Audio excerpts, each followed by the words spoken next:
बंटी कबूतर और टुनटुनी सब्जियों की खेती किया करते थे। उनके घर के बाहर उनका छोटा सा खेत था। इस बार तो आपने बहुत सारी अलग अलग सब्जियां लगाई हैं। हाँ टुनटुनी, इस बार मैंने पहली बार कद्दू की सब्जी लगाई है। जब सारी सब्जियां आ जाएंगी तो हमें अच्छा खासा मुनाफा होगा। हाँ, लेकिन पहले हमें इन पौधों का अच्छे से ख्याल रखना होगा। हाँ, वो तो रखेंगे ही। मैं और आप कोशिश करते रहेंगे। टुनटुनी और बंटी कबूतर मिलकर अपनी सब्जियों के खेतों का बहुत अच्छे से ख्याल रखते थे। उनके खेत ही उन दोनों की कमाई का जरिया थे। धीरे धीरे उनके पौधों में सब्जियां लग गई। ये देखकर वो दोनों बेहद खुश थे।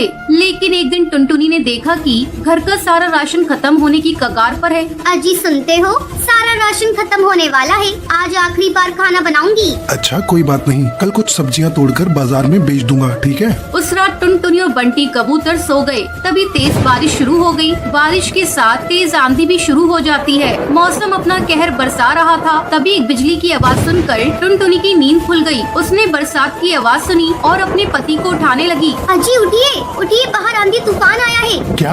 हाँ, आवाज सुनिए। जब बंटी कबूतर डाल पर आकर देखता है तब तक तेज आंधी से सारे पेड़ पौधे उखड़ चुके थे। टुनटुनी, सारे पौधे उखड़ चुके हैं। हे राम! आप पहले अंदर आइए। बंटी कबूतर घर के अंदर आया और उसने दरवाजा बंद कर दिया।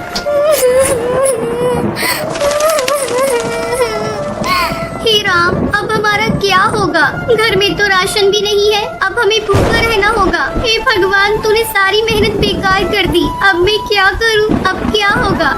रो मत टुनटुनी, कुछ न कुछ जरूर होगा, लेकिन हमें भूखे मरने की नौबत नहीं आएगी। मौसम की मार से उनके सारे पौधे खराब हो चुके थे। ये सोचकर वो दोनों परेशान थे और सुबह हुई और मौसम का कहर रुक गया। आंधियां बंद हो गयी। फिर टुनटुनी और बंटी कबूतर अपने खेत में आए। यहाँ तो सब कुछ तितर बितर हो चुका है, सिवाय इस कद्दू के। तभी उनकी नजरों के सामने एक बड़ा सा कद्दू चमक रहा था। मैं सोच रही हूँ, इसे बेचकर ज्यादा पैसे तो नहीं मिलेंगे। क्यों ना हम इसे घर में ही रखें? कम से कम इसकी सब्जी बनाकर कुछ रोज हम दोनों का पेट तो भर सकता है। हाँ, तुम सही कह रही हो टुनटुनी, चलो इसे अंदर ले चलते हैं। बंटी कबूतर ने उस बड़े से कद्दू को उठा लिया और दोनों घर के अंदर चले गए। बंटी कबूतर ने कद्दू को रसोई में रख दिया। मुझे चाकू देना टुनटुनी। टुनटुनी ने बंटी कबूतर को चाकू दिया और जैसे ही बंटी कबूतर ने उस बड़े से कद्दू को चीरा तो उसमें से चिड़िया के बच्चे की रोने की आवाज आने लगी। ये क्या? आप आराम से चीरिए। बंटी कबूतर ने आराम से कद्दू को चीरा तो उसके अंदर उन्हें एक छोटी सी चिड़िया की बच्ची दिखी।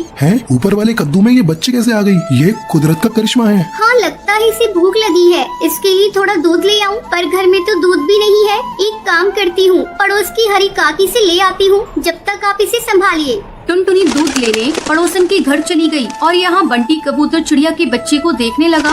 भला कद्दू के अंदर ये चिड़िया का बच्चा कैसे आ गया? लगता है ये कोई मामूली चिड़िया नहीं है, जरूर ये करिश्माई है। कुछ देर बाद टुनटुनी दूध लेकर आ गई। टुनटुनी ने जैसे ही बच्ची को दूध पिलाया वैसे ही उसके पंखों से सोने के सिक्कों की बारिश होने लगी। सोने के सिक्के देखकर बंटी कबूतर और टुनटुनी दोनों हैरानी में पड़ गए। कहीं ये ख्वाब तो नहीं? नहीं, ये सब हकीकत है। ये चिड़िया कोई आम चिड़िया नहीं है, ये जरूर कोई जादुई चिड़िया है। अब हमें क्या करना चाहिए?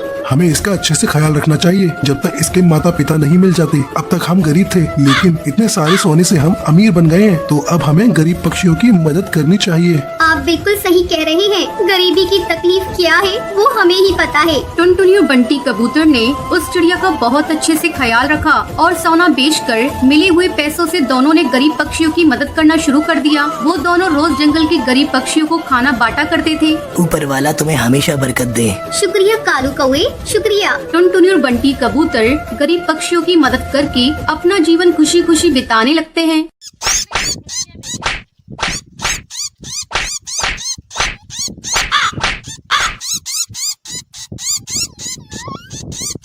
एक समय की बात है, सुंदरवन जंगल में टुनटुनी चिड़िया अपनी सौतेली बहन पिंकी चिड़िया और अपनी सौतेली माँ रानी चिड़िया के साथ रहा करती थी। टुनटुनी की माँ टूनी चिड़िया की मौत कुछ महीनों पहले एक सांप के काटने के कारण हो गई थी।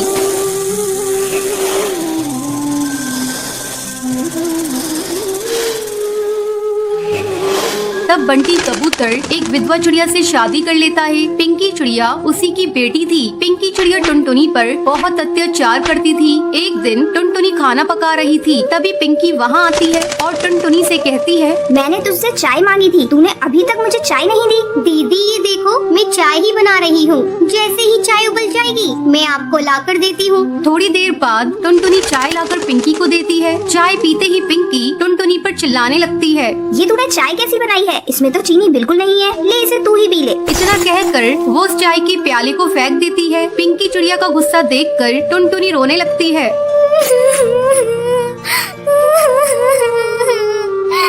टुनटुनी की रोने की आवाज सुनकर रानी चिड़िया वहाँ आती है। तब टुनटुनी रोते हुए उससे कहती है,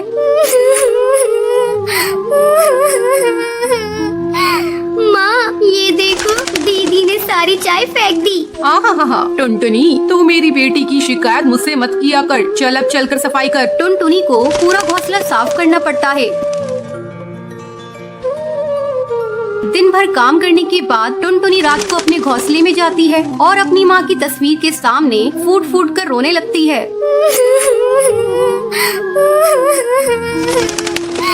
माँ तुम मुझे छोड़कर कहाँ चली गई? पिंकी चिड़िया मुझे बहुत सताती है। पापा भी अब मुझसे पहले की तरह प्यार नहीं करते। वो रोते रोते सो जाती है। अगले दिन पिंकी चिड़िया स्कूल जाने के लिए तैयार हो रही थी। अरे महारानी, मेरा स्कूल ड्रेस कहाँ है? तूने प्रेस तो कर दिया है ना? पिंकी की चिल्लाने की आवाज सुनकर टुनटुनी वहाँ आती है और कहती है, नहीं दीदी, कल मेरा हाथ रोटी बनाते समय जल गया था, इसलिए मैं प्रेस नहीं कर पाई। तू खा खा कर मोटी हो गई है, तुझे चर्बी चढ़ गई है, अब तुझसे कोई काम नहीं होता। माँ इसे अभी इसी वक्त घर से बाहर निकालो, अब ये हमारे किसी काम की नहीं। तब रानी चिड़िया पिंकी से कहती है, बेटा अगर हम लोगों ने इसे घर से बाहर निकाल दिया तो इसका बाप हम लोगों को भी घर से निकाल देगा। इसका दूसरा इलाज है मेरे पास। इसी तरह कुछ दिन गुजर जाते हैं। अब रानी चिड़िया टुनटुनी को खाने के लिए बहुत थोड़ा सा खाना देती थी। धीरे धीरे टुनटुनी कमजोर होती जा रही थी। एक दिन रानी चिड़िया टुनटुनी से कहती है, टुनटुनी जा कुएं से पानी भर ला, पीने का पानी खत्म हो गया है। माँ मैं कुएं से पानी कैसे निकालूंगी? मैंने कभी कुएं से पानी नहीं निकाला, मैं कुएं में गिर जाऊंगी। तू डरती क्यों है? तेरे साथ पिंकी चिड़िया भी जा रही है। हिम्मत करके टुनटुनी पानी भरने के लिए कुएं पर जाती है। जैसे ही वो कुएं से पानी निकालने लगती है, पिंकी चिड़िया उसे कुएं में धक्का देने के लिए जाती है। पिंकी चिड़िया का बैलेंस बिगड़ जाता है और वो कुएं में गिर जाती है। मुझे बचाओ, मैं डूब जाऊंगी। मुझे बचा ले टुनटुनी, मैंने तुझ पर बहुत अत्याचार किए हैं टुनटुनी, मुझे माफ कर दे, मुझे बचा ले किसी तरह से। दीदी तुम चिंता मत करो, ये रस्सी जल्दी से लो और ऊपर आ जाओ। पिंकी चिड़िया रस्सी पकड़कर कुएं से बाहर आ जाती है। उस दिन के बाद से दोनों बहनें खुशी खुशी रहने लगती हैं।